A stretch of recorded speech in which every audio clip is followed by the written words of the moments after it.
আসসালামু আলাইকুম, কেমন আছেন আপনারা? আমি আলহামদুলিল্লাহ ভালো আছি। আজকে আমি ইউরোপের একটি দেশ নিয়ে দেশের এডুকেশন বা অ্যাডমিশন স্টুডেন্ট ভিসা নিয়ে কথা বলবো, যেখানে টিউশন ফি সারা ওয়ার্ল্ডের মধ্যে সবচেয়ে কম। এত কম টিউশন ফি পৃথিবীর আর কোনো ইউরোপিয়ান বা কোনো ভালো দেশে নাই। সেই দেশটির নাম হচ্ছে বেলজিয়াম, যেখানে একটা ইউনিভার্সিটির টিউশন ফি 900 ইউরো, 1000 ইউরো, এরকম খুব লো টিউশন ফিতে আপনারা পড়তে পারবেন। কিন্তু বেলজিয়ামের ইউনিভার্সিটিগুলোতে অ্যাডমিশন রিকোয়ারমেন্টসটা আমি আগে বলছি। এখানে অ্যাডমিশন রিকোয়ারমেন্টস একটু কঠিন। আইএলটিএস লাগে, যারা ব্যাচেলর প্রোগ্রামে যাবে তাদের জন্য 6, মাস্টার্স প্রোগ্রামে গেলে 6.5, এবং জিপিএ যারা গ্র্যাজুয়েশনে যাবে তাদের মিনিমাম তাদের জিপিএ থাকতে হয় 3.75। আর হচ্ছে মাস্টার্সের জন্য গেলেও তাদের জিপিএ থাকতে হয় আউট অফ 4 এর মধ্যে 3.5। এইটা হচ্ছে তাদের অ্যাডমিশন রিকোয়ারমেন্টস।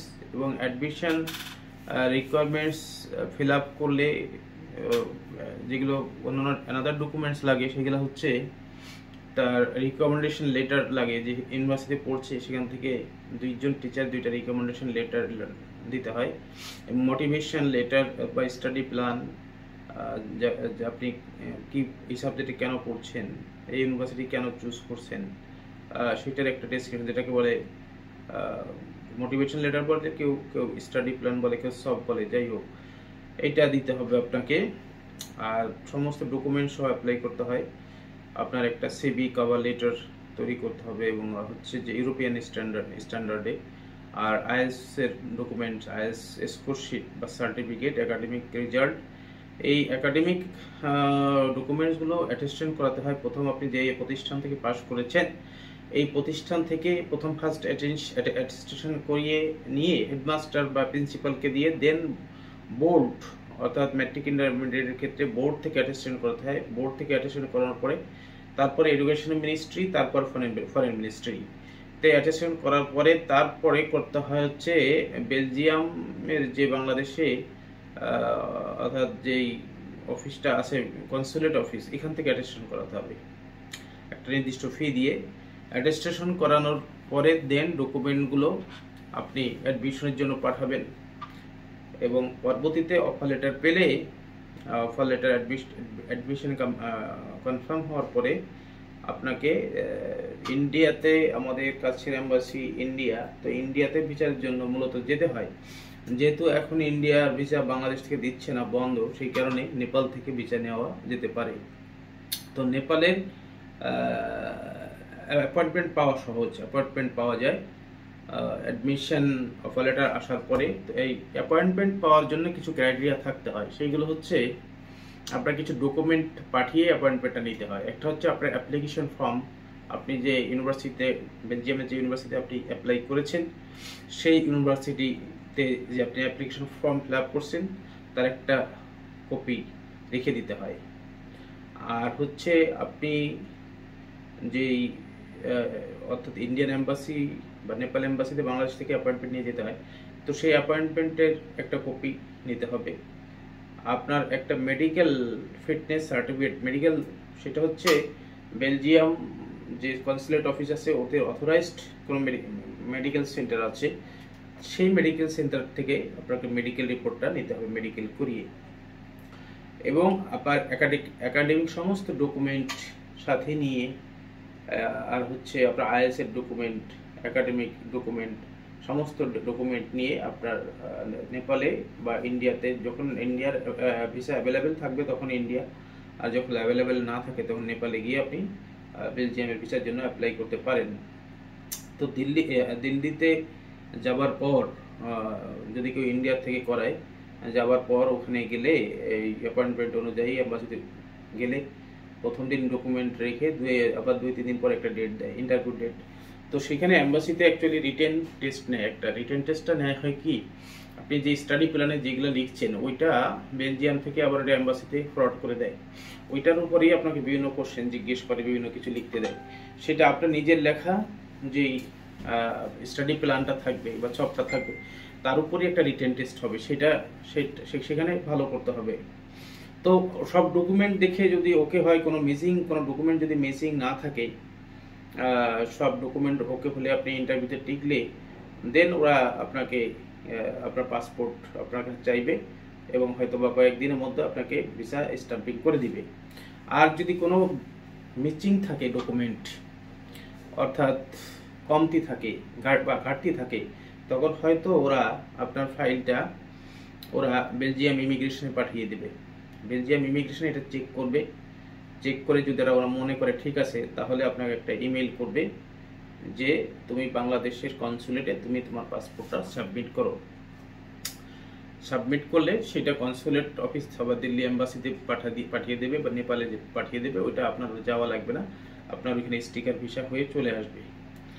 এই হলো প্রক্রিয়া। তবে বেলজিয়ামে আপনারা যেতে পারেন। বেলজিয়াম খুবই ভালো দেশ এবং যেখানে খরচ কম, আয় ইনকাম বেশি। ব্রাসেলস তো বেলজিয়ামের রাজধানী এবং বড় শহর, এইখানে খরচ একটু তুলনামূলক বেশি।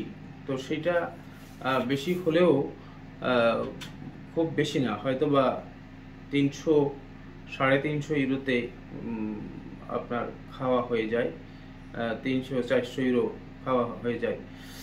তো আপনার বাসা ভাড়া ওই যারা রুমমেট থাকে, একটা রুম জয়েন্টলি নিলে সেইখানে হয়তো এক একজনের 200-250 ইউরো হলে বাসা ভাড়া হয়ে যায়। তো পার্ট টাইম কাজের সুবিধা বেলজিয়ামে অ্যাভেলেবেল আছে, সেটা সপ্তাহে 20 আওয়ার্স। 20 আওয়ার্স যেটা লিগালি কাজ করে আপনি 700-800 ইউরো ইনকাম করতে পারবেন। এবং বাঙালি যেহেতু সবাই তো অ্যাকচুয়ালি নিয়ম অনুযায়ী থাকে না বা লিগালি করে না, এরা ক্যাশ পেমেন্টেও কিছু বাড়তি কাজ করে।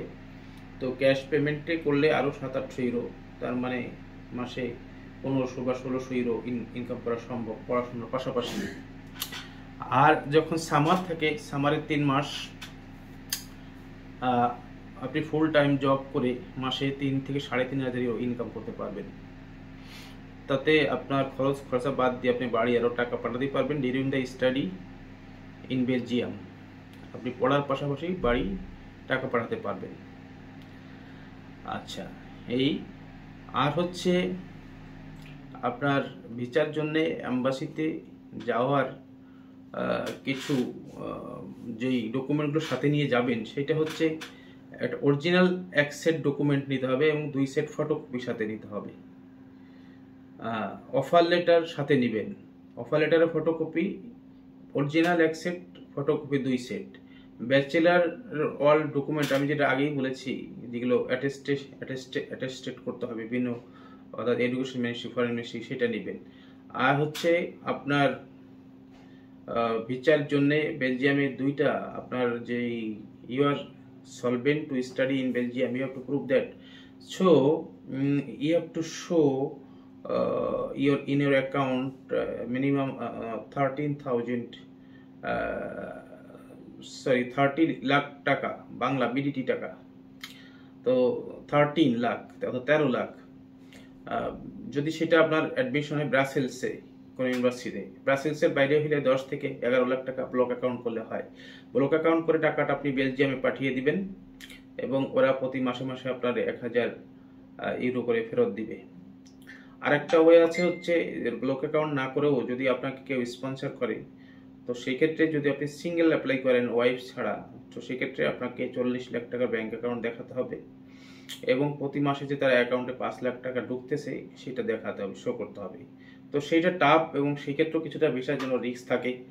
ব্লক অ্যাকাউন্ট হলে আর কোনো রিস্ক থাকে না, ভিসা হয় ইনশাল্লাহ, আর যদি আপনার আইএলটিএস ভালো থাকে।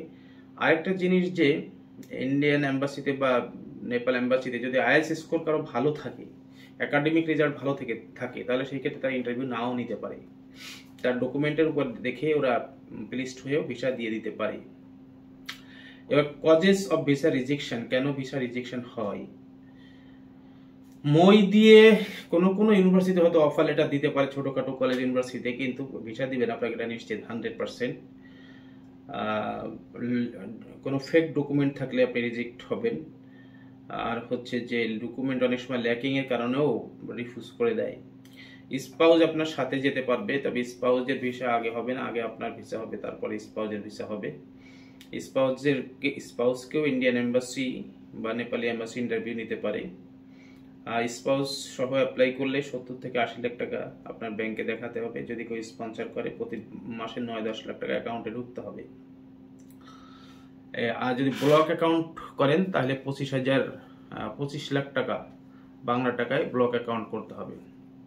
আবার বেলজিয়ামে পৌঁছানোর পরেও ওয়াইফকে নেওয়া যায় বা স্পাউসকে নেওয়া যায়। সেটা হচ্ছে বেলজিয়ামে আপনি পৌঁছানোর পর ওখানে আমাদের দেশে যে কমিশনার অফিস থাকে, ওখানে ওরা বলে কমিউনিটি রেজিস্ট্রেশন পারমিট রেজিস্ট্রেশন করতে হয়। রেজিস্ট্রেশন পরে একটা আইডি দিবে আপনাকে। আইডি দেওয়ার পরে আপনার দেন আপনাকে ওরা ব্লক অ্যাকাউন্ট করতে বলবে ওইখানে বেলজিয়ামে। তো বাংলাদেশও ব্লক অ্যাকাউন্ট করে টাকা পাঠিয়ে দিতে পারেন বেলজিয়ামে। ব্লক অ্যাকাউন্ট করার পরে দেন আপনি আপনার ওয়াইফের ভিসার জন্য আপনি অ্যাপ্লাই করতে পারেন। এবং এখানে একটা শুভ খবর বা ভালো কথা হলো যে বেলজিয়ামে স্পাউস ভিসা রিজেকশন হয় না। স্পাউস ভিসার জন্য অ্যাপ্লাই করলেই ওরা স্পাউসকে ভিসা দেয়। 3 থেকে 9 মাসের মধ্যে আপনি আপনার ওয়াইফকে নিতে পারবেন বেলজিয়ামে পৌঁছানোর পর।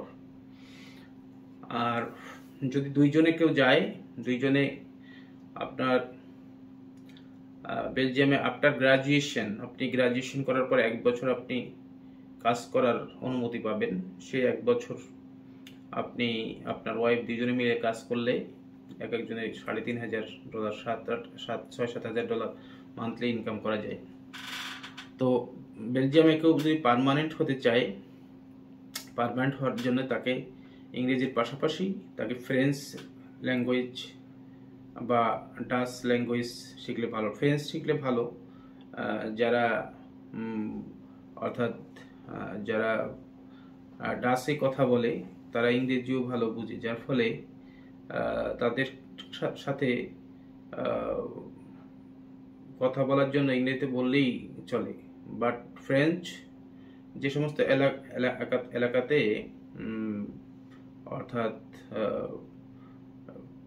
ডাচ ল্যাঙ্গুয়েজ চলে না বা ডাচটা থাকে না, ওই সমস্ত এলাকাগুলোতে ফ্রেঞ্চ ল্যাঙ্গুয়েজ ব্যবহার করতে হয় এবং ফ্রেঞ্চ ল্যাঙ্গুয়েজই সবাই বুঝে। যার ফলে ফ্রেঞ্চ জানা থাকলে আপনার চাকরির কোনো অসুবিধা হবে না এবং পিআর তাড়াতাড়ি পাওয়া যায়।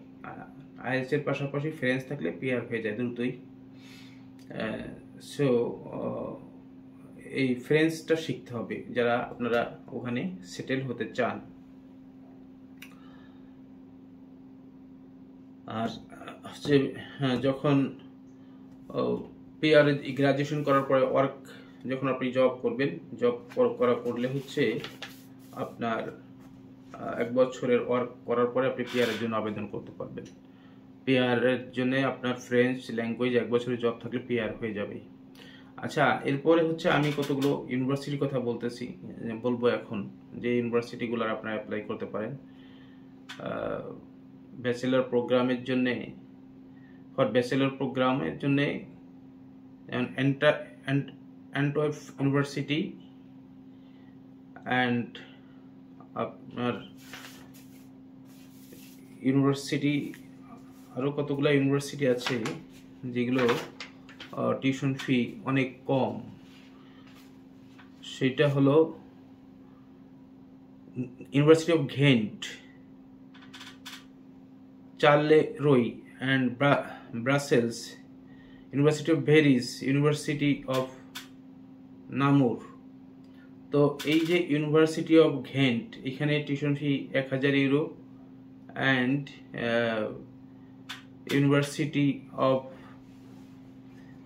ভেরিজের টিউশন ফিস কম। আর হচ্ছে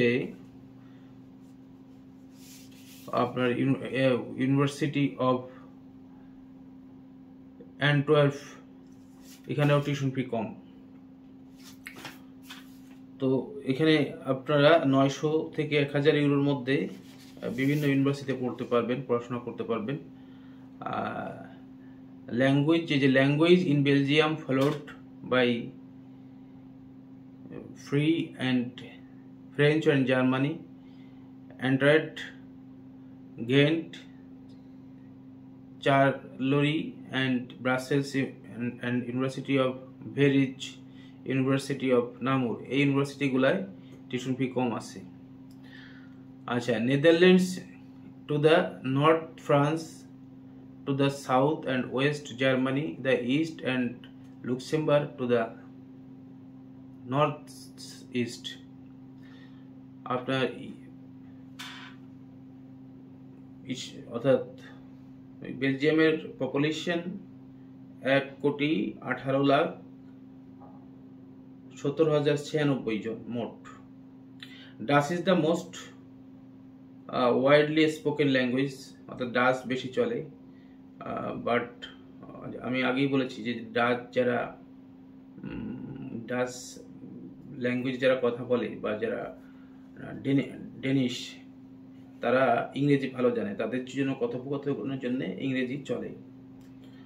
সো আপনি যদি ডাচ কোম্পানিতে জব করতে চান বা ডাচ এলাকায় থাকেন যেখানে ডেনিশরা বেশি থাকে, সেখানে থাকলে আপনি ইংরেজি জানলে চলবে, কারণ ডাচরা এডুকেটেড হয় এবং তারা ইংরেজি বোঝে। যার ফলে আপনাকে ফ্রেঞ্চ শেখাটাই উত্তম।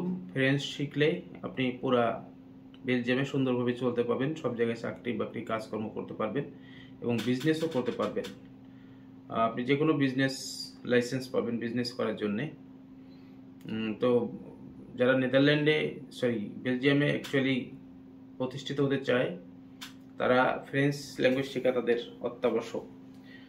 আপনার গ্রাজুয়েশন কমপ্লিট করার পর বেলজিয়াম থেকে আপনাকে বিভিন্ন দেশ অফার করবে চাকরির জন্য, শুধু বেলজিয়াম না, ইউরোপের অন্যান্য দেশ, ফ্রান্স, জার্মানি, বিভিন্ন দেশে আপনি চাকরির অফার পাবেন। তো এখানে আপনার জবের কোনো সমস্যা হবে না। আপনি নিজেকে যদি যোগ্য করে তোলেন, আপনার জবের কোনো অভাব নেই। আপনাকে শুধু গ্রাজুয়েশনটা কমপ্লিট করতে হবে। আইএলটিএস তো বাংলাদেশ থেকে করেই যায় যারা যাবে তারা, এবং ওখানে যাওয়ার পর আপনি অর্থাৎ ফ্রেঞ্চ ল্যাঙ্গুয়েজটা শিখে যাবেন, অথবা বাংলাদেশ থেকেও ফ্রেঞ্চ ল্যাঙ্গুয়েজ শিখে গেলে ভালো। ফ্রেঞ্চ বিভিন্ন জায়গায় করায়, আলিশাস ফ্রান্সেস ধানমন্ডিতে আছে, ওখান থেকে ডিপ্লোমা করা যায়, বিভিন্ন জায়গায় ফ্রেঞ্চ ল্যাঙ্গুয়েজ শেখায়। তো ফ্রেঞ্চ বাংলাদেশ থেকে একটা ডিপ্লোমা করে গেলে বেটার, ওখানে গিয়ে জব পেতে খুব সুবিধা হবে। তো সবাই ভালো থাকবেন। আজকে এই পর্যন্ত। আল্লাহ হাফেজ। আসসালামু আলাইকুম।